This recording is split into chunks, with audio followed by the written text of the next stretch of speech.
If you are experiencing pelvic floor pain, tension, cramps, urinary incontinence, and looking for a simple technique that can help you to improve your pelvic floor health in just a few minutes a day, you are in the right place.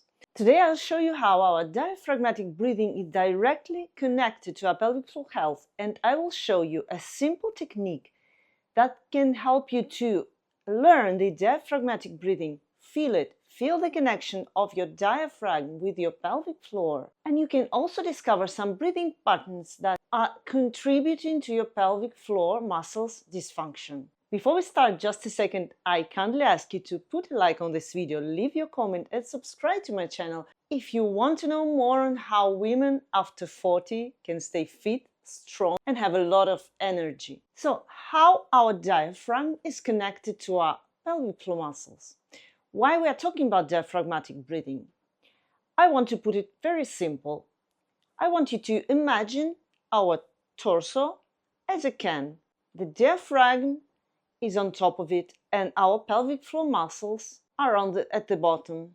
And they both are part of one system that regulates pressure inside of our body, inside of the torso. They are also part of the arch system that we have in our body. The arches that we have in our body, starting with the feet, then pelvic floor, then diaphragm, and then we have the arch in our mouth. These arches are very important because they help to regulate the stress. They distribute stress and pressure in our body. So when we're talking about the healthy pelvic floor muscles, we are talking about the muscles that can have some tension, that can relax and contract. And this means that they are moving. And their movement mirrors the movement of our diaphragm. When we inhale, our diaphragm goes down, contracting, and then we exhale, the diaphragm relaxes and goes up. Our pelvic floor muscles mirrors this movement. So these two are moving in a synchronized way. This coordinated works of pelvic floor muscles and diaphragm helps to regulate intra-abdominal pressure. I was talking about breathing patterns. Some people are not breathing correctly, meaning that their diaphragm is very limited and don't actually move this way, the way it should move. As a consequence, this can lead to a pelvic floor muscle staying contracted or becoming too weak. That happens when the breathing is too shallow. This can happen because many people, women in particular, are used to hold the abdomen in. So we're doing this because we get used to, because we want to look more slim, because of the habit.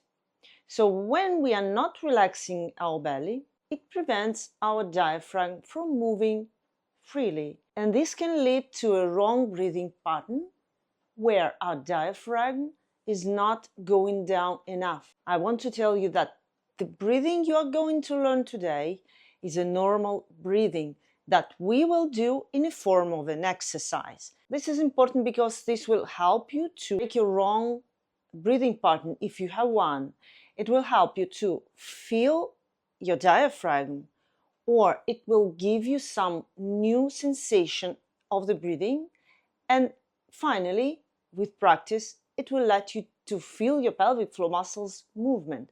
Because if your diaphragm is not moving enough, chances are your pelvic muscles are not moving enough. And this can contribute to your pelvic floor muscle dysfunction. So let's move on. And for doing our practice, this exercise, you will need some block like this one, which is light. Or it can be a book, some item that is flat and not heavy enough. And if we want to progress, we can use something more heavy. I will use this dumbbell of 1 kilogram. So we're lying down, and now I want you to be very attentive because you need to imagine what is happening in our body when we're doing this diaphragmatic breathing.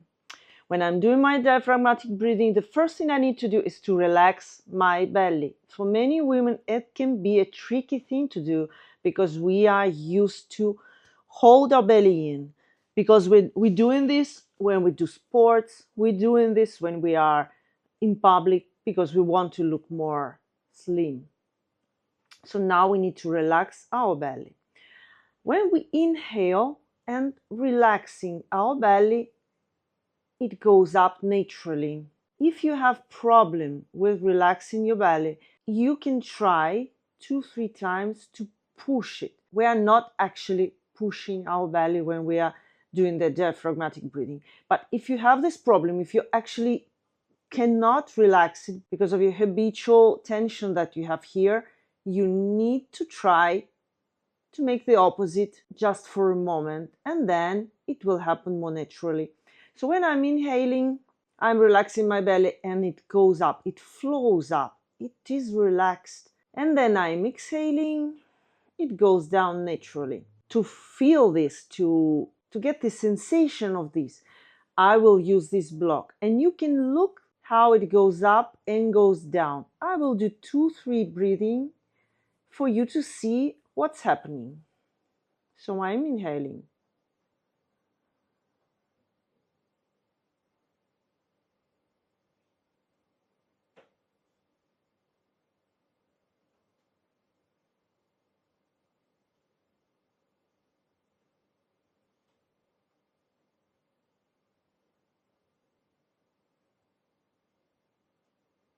One more.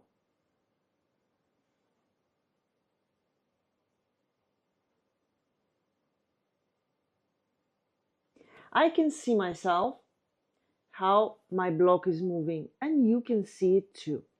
This is the idea that will help us to get the movement, to feel it, to grab it, and to make it ours. Because we see the object that is actually moving without me doing nothing actually. What I'm doing is I'm breathing, relaxing my belly. This movement happens naturally. But what happens when we see this movement?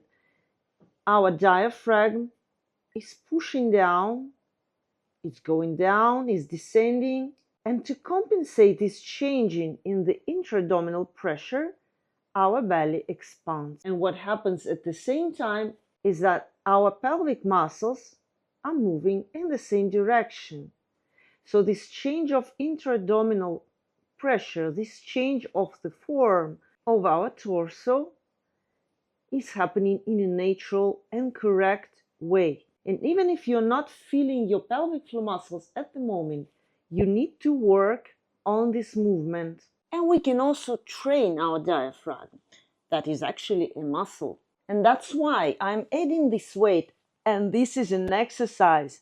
Hear me, this is not natural breathing. This is an exercise where we're training the diaphragm, working on its movement and giving it a little bit of weight. So I'm putting my 1 kilogram dumbbell on my belly and I'm breathing naturally. I'm not forcing my belly to push it up. I'm just breathing and I'm feeling the resistance. I'm inhaling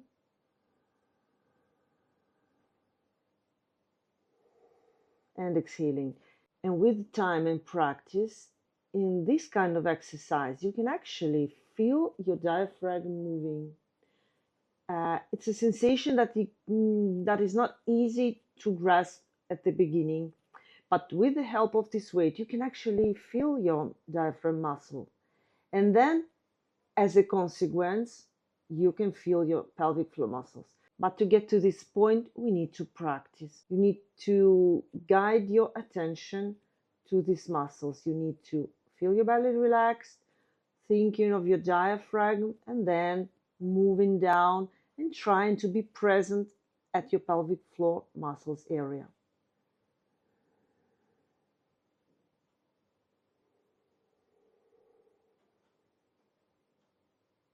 I'm inhaling.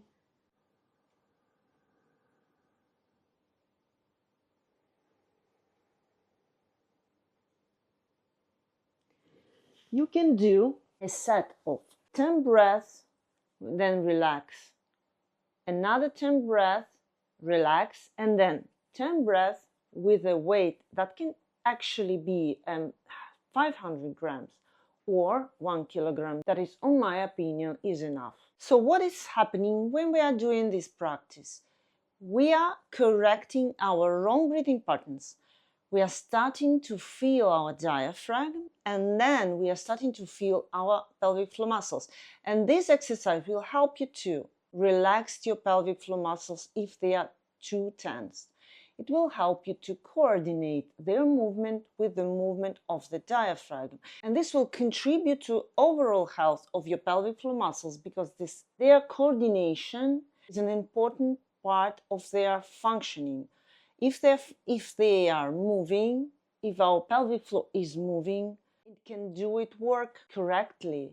And one of the important functions of the pelvic floor is the intra-abdominal pressure regulation. And this means that when you are coughing, you are exercising, or you're just grabbing some heavy bag from the floor, your pelvic muscles will do their job. They will contract and prevent you from leaking or pain. And then you're exhaling, they will relax. And only the muscles that can actually relax can contract later when we need to.